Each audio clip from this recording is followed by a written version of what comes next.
বাচ্চাদের ভীষণ পছন্দের ব্যানানা মিল্কশেক তৈরি হয়ে গেছে।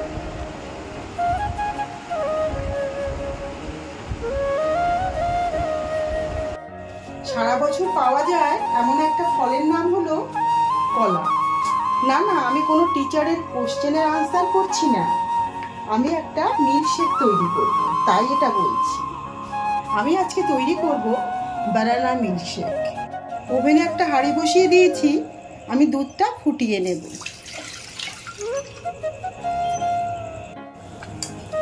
দুধটা উতলে উঠেছে, আমি এর ভেতর চিনিটা ঢেলে দেব। আমি 3 চামচের মতো চিনি নিয়েছি,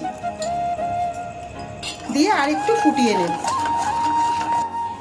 দুধটা ভালো করে ফুটিয়ে নিয়েছি, এবার দুধটা আমি ঠান্ডা করার জন্য একটা বোলের মধ্যে ঢেলে নেব। আমি একটা মিক্সি জারের ভেতর কিছুটা দুধ ঢেলে দিচ্ছি, এর ভেতর আমি কলা দিয়ে দিচ্ছি।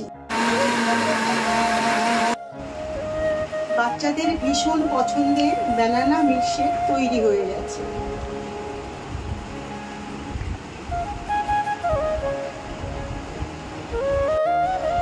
ভিডিওটা ভালো লাগলে লাইক, শেয়ার, সাবস্ক্রাইব করবেন। আর কিছু ড্রাই ফ্রুট আমি নিয়েছি, এর উপরে ছড়িয়ে দেব। এটা দেখলে বাচ্চাদের আরো বেশি সুন্দর লাগবে। যে যেমন খাবেন সেই রকম ড্রাই ফ্রুটগুলো নেবেন।